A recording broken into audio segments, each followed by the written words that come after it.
Hi, you're tuned in to the Virtual Classroom Coach, the place to discover and share everything there is to know about virtual classrooms and more. Now, in this video, we're going to look at the top 10 mistakes that new online facilitators and trainers make that they never do again.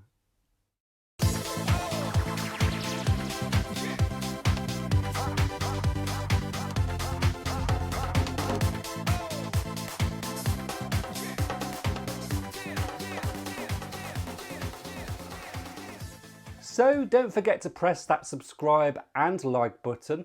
1, it supports the channel, and 2, it means you will be the first to know when new content lands. So it seems like the entire L&D world is taking things virtual these days, and why not? Online classrooms provide a brilliant learning space, full of interactive tools and tons of collaboration, and at the fraction of the price of traditional face-to-face training setups. But a lot of us are being thrown into the deep end right now and learning to swim as best we can. Well, there's a few armbands and rubber rings on this very channel, so watch and learn for free. But for now, let's look at those top newbie mistakes, the ones to avoid so that you don't just swim, but that you front crawl in style with elbows high. Number 1, no prep. Maybe you can just waltz into your training room, switch everything on and start admitting learners, but don't make that mistake on a virtual classroom. Check your link, check your internet connection, check the start time, check you've enough notes. Lots of checks there, and that's because you can't check enough before you go live on your broadcast. Number 2, slides not ready. You've just done loads of checking. Did you check your slides? And also, these should be open and in presentation view. Think of a bricks and mortar training space. Would you wait until all your learners were in before you switch your projector on and pulled your screen down? Well, the same rules apply on a virtual too. Number 3, no waiting rooms. This can cause chaos. Imagine you're trying to set up, you're talking things through with a co-facilitator maybe, you're just preparing, and then your participants start flooding in, and it's such a pain for you. But most importantly, it can look really unprofessional to your audience if you're not ready. It means you can be perceived in completely the wrong way. So always activate a waiting room, and then you have the control to let everyone in when you're ready. Number 4, no expectations set. Now you might want to come across as that laid back, casual, relaxed trainer, which is great, but this can lead to confusion and uncertainty if participants don't have any guidelines. So expectation setting, it doesn't have to be heavy, and it can even involve the participants in shaping them. So my advice, always have some sort of domestic slide, and that way you can lightly set the scene for everyone and everyone can relax and enjoy it. Number 5, no technical guidance. Again, if you don't guide your learners in how to use the tech and the interaction, well, it just won't help with the interaction and learning, and it'll just make the whole session clunky and unrewarding. So just include a slide or two explaining how the functionality works. In fact, give them a chance to have a go. If you don't, you'll wish you had have done when activities start falling apart. Number 6, ice not broken.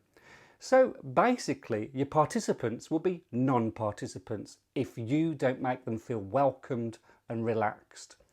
It's really not a waste of time to play a quick fun game. In fact, it's time well spent.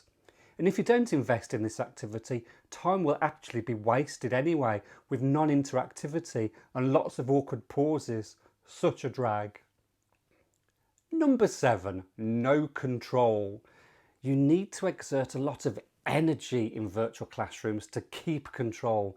Think about the interactivity, think about your questions, and think about how you want them to respond to your questions. But importantly, tell them how they should respond. Make it specific. For example, if you ask a question and ask them to shout out their answers and there's 25 people on, Just imagine the chaos. Number 8, no break. So for our learners, taking part in an online classroom is very mind active. Therefore, there's lots of concentration, staring at the screen. But it's also very body passive, as they just hold their bodies in the same position for potentially a long period of time. So always promise and have a break, even if it's just for 5 or 10 minutes as a breather. This is important learner experience stuff. Number 9, running over. Never do this. The great thing about a virtual classroom is that they're so much more efficient for the organisation, the managers, the teams, and the individual. In fact, it means departments can work around that period of time that the individual's away a lot easier, with a lot less inconvenience. That is, until you run over and disrupt the whole team, shift, lunch break, rota, and so on. Number 10, don't listen to feedback. We're all in this together, learning this new skill of virtual delivery. Actively seek feedback from participants, co-facilitators, and observers.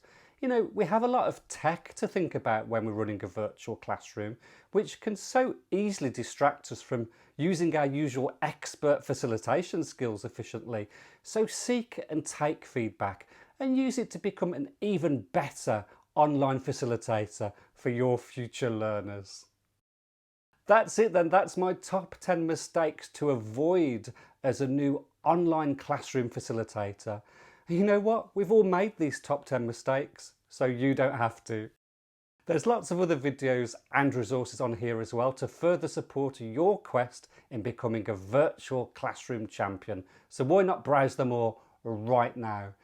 But until then, as always, thank you so much for watching.